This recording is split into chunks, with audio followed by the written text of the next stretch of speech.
Muy bien, pues continuamos con esta serie de entrevistas aquí en la apertura de temporada de pesca y es bueno aprender un poco sobre lo que el estado está haciendo para conservar y asegurar que tengamos peces en estos lagos, estanques y ríos. Se encuentra con nosotros el señor Jack Lauer, quien es el director de las Fisheries regionales en el estado de Minnesota por parte del Minnesota DNR.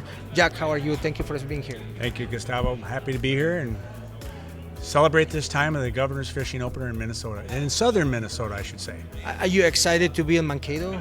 I am. I work in this part of the state, and we're really happy that Explore Minnesota and all the other partners came together to have this event, and it's special for all Minnesotans that fish because it's that time of year where they've been inside, cold, ice.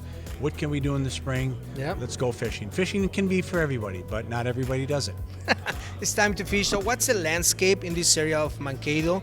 Where can we go practice and do the fishing? Sure. So if you come to southern Minnesota, you'll see a lot of cultivated fields, corn and beans. It's mostly agriculture. So our lakes in this part of the state are shallow, windswept, shallow being about 3 meters or less. The idea of catching fish in our part of the state, the water is not necessarily as clear. Mm-hmm. So we have to understand that this time of year you might see water that's green or brown. It's like, but it's good. It's okay. Fish are in the water. Okay. And people are chasing walleye this weekend. That's kind of the thing they like to do. It's the heritage. It's the official fish for Minnesota, the walleye, right? It is. It's the state fish. Excellent. So something that we published this morning on our news blog, minnesota.com, is that everybody can do fishing in Minnesota. You don't need to have a boat, no necesitas tener una lancha para ir a pescar. Everybody can do fishing. Right.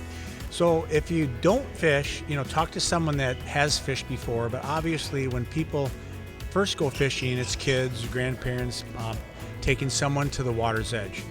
And that's where we get to learn how to cast a bait, lure, and don't be afraid. Just go ahead and try it. So where would you go? Regional parks, city parks, find some public access.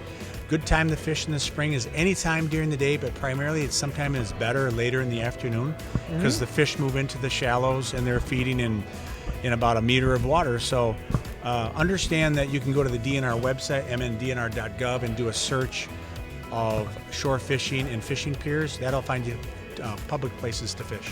Excellent. What are the main efforts that your organization does to make sure that we have those fish, those walleyes, to be fishing?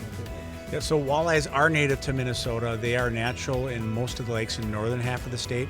In the southern part of the state where walleye are not typical or don't really thrive in those waters, we stock little fish and larger fish.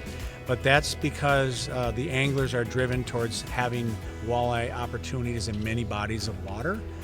We also, DNR, we'd make the decision not to stock walleyes where it doesn't make sense. So there's kind of a break point where we do manage about 4,500 lakes in Minnesota, and of those, only about 500 that we actually stock with walleyes. Interesting. Yeah. So what are the best practices? Because we go out there, we start fishing, we have our license, we're safe, but maybe there are some rules or regulations that we really need to know when we go fishing. Sure. So we have our fishing reg book. It's in multiple non-English speaking languages now, but there's a lot of information in there that tells us about the ethic of catch and release. If you want to eat the fish, keep it. If you feel like you caught a fish, it's like, I'll let it go. That's fine because you'll catch it another day. So catch and release is important this time of year. The water temperature is still quite cool, so you have several seconds to handle the fish and release it. But as we get into summer months where it gets really warm, you'll have problems with warm water. The fish is out of the water too long. So catch and release is how you handle the fish and then how long the fish was actually on the hook and line and is it stressed out or not. So as an angler, you have to make all those determinations of will this fish survive or not if you release it. Excellent, Jack. So finally, do you have any kind of a message to the community, maybe an invitation to go out there and practice fishing?